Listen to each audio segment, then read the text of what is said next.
Hi everyone, Katarina here. Thank you so much for watching my video today. I'm going to show you how I made this really easy but gorgeous gift box for Easter.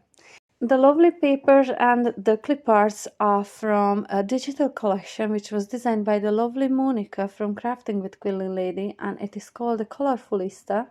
And I will leave links to her collections in the description box below. Also some links to some of the cards that were created using this exact same collection. I think it's a beautiful one. So I made mine using Easter egg dies, but it's only because I had them in my stash. So I've had them for years and I had not used them.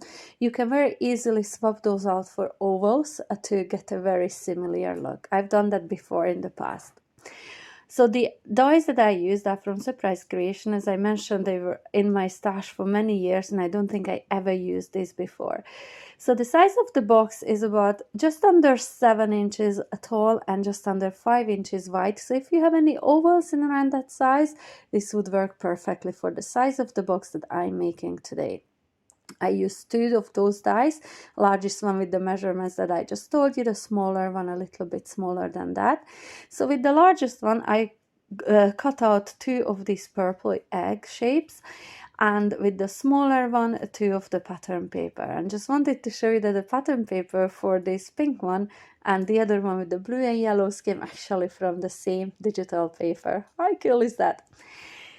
So I am going to cut a little straight edge to the bottom of those larger eggs to prevent them from rocking over. I want this to sit nice and still, because I will be filling this with little chocolate eggs and mini presents.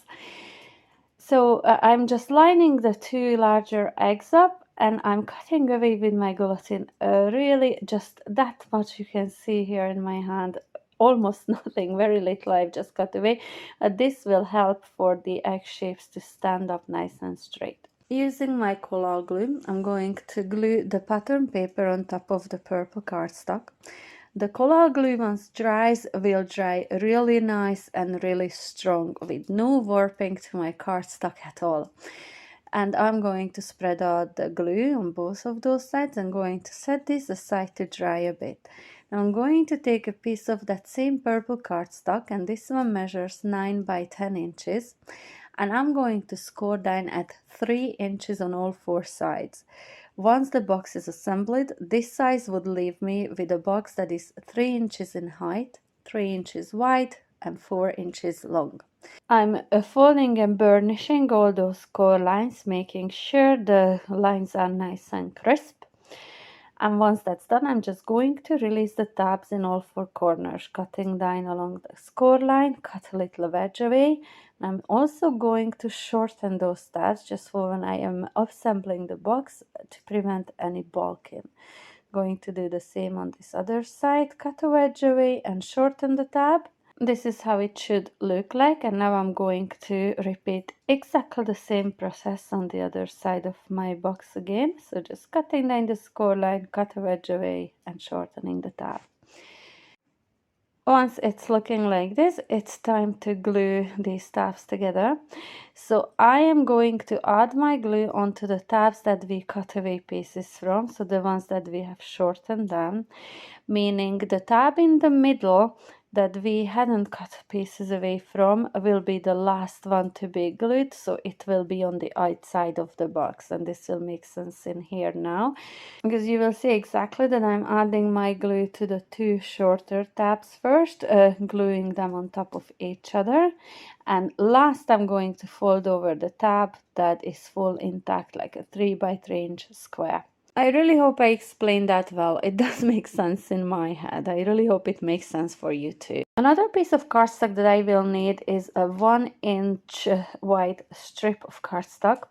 Mine is cut to about 9.5 inches long. I'm not going to glue this on yet. I just want to explain to you. If you want your handle to be longer and you're able to move it out of the way using some brads on the side, then you would need to have some longer strip than mine. You would need to have it probably about 12 inches long. You would need to cover the side of your box now before adding the handle with the brads. So this one's measure 2 3/4 by 2 3/4 square, and are yellow from the same paper collection. And then you would add your handle with the brads.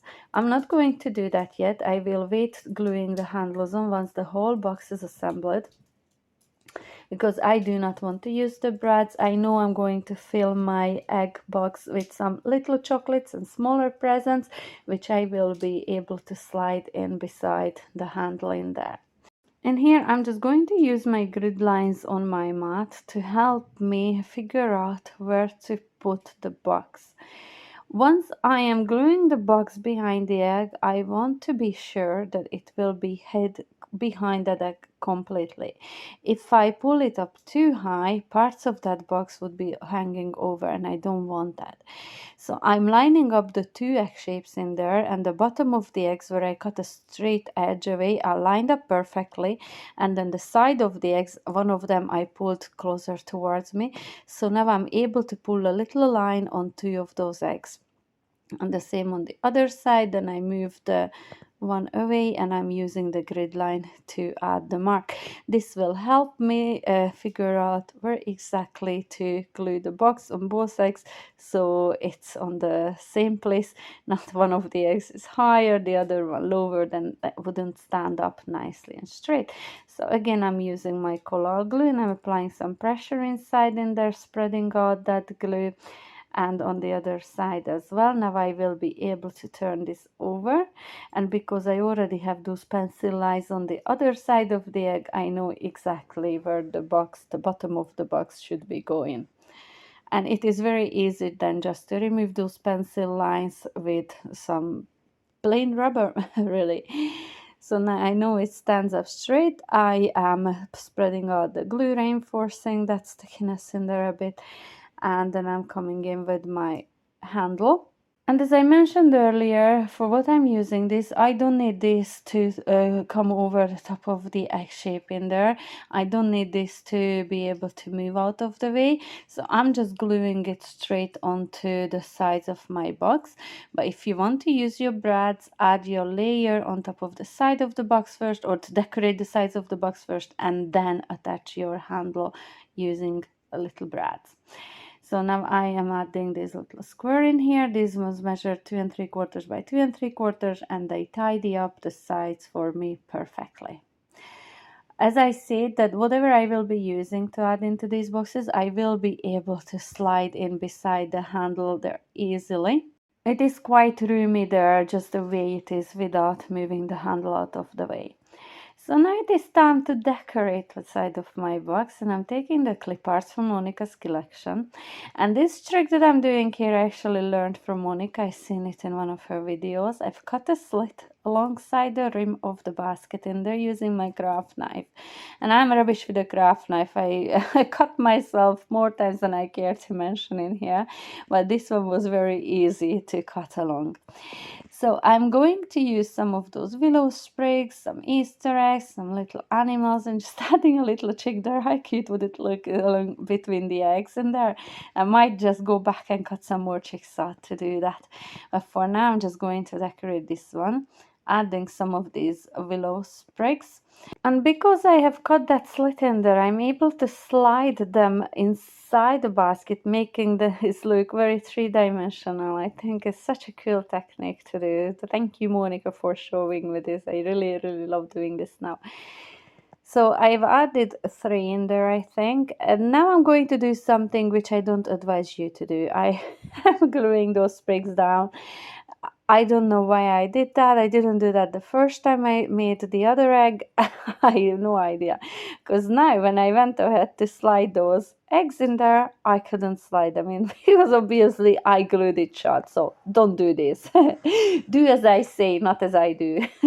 So I am pulling them back up again, and it's quite easy. I'm not damaging anything in there. The glue was still pretty much wet, so it was easy to pull back, and now I'm able to tuck all those eggs inside the basket too. So I think I have 5 eggs all together in here, all different colors, and I'm just arranging them in the basket in a way that I like them. and it's very easy to pull them back up higher a bit, push them down lower, just play about until I'm happy with the arrangement.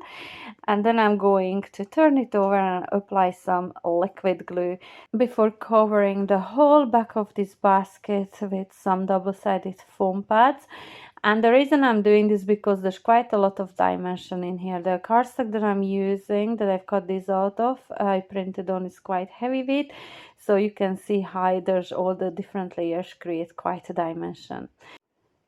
I'm just cutting some thin strips in here just to add alongside the handle. There's some very thin bits that I want to add some foam pads behind. And this foam pad that I'm using is very thin, I think just about 1 millimeter thick.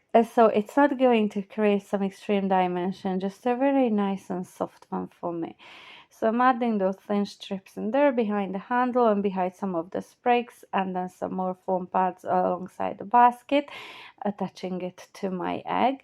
Now I'm taking this little lamp, which is so cute. I really love her. How lovely does he look? And a little bunny with the foam pad again and some liquid glue, just to go along with the dimension that the basket already created.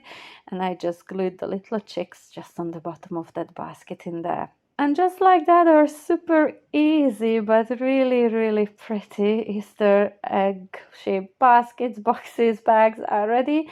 You can see how lovely and roomy these are to fill it with lovely nice treats. The color glue dries real nice and strong. And to be honest, with this collection, it's so easy to work with. It's so lovely and colorful. Just those backing papers itself do half of the job for me. It really needed very little decoration on top of that. I will come back and create some little tags, and I will add my kids' names onto those, and I will tie them onto the handles. I know they will love getting this, especially the goodies inside. So I really hope you enjoyed today's tutorial, and if you did, please do not forget to give me the thumbs up, subscribe to my channel if you haven't yet done so, and hit the notification bell to make sure you get notified anytime I upload new videos. I will be back very soon with another lovely tutorial. I really hope to see you there. Thank you all so much for all the lovely comments and shares and likes. They really do give me the confidence to keep on going with this channel. I will be back soon. Until then, bye!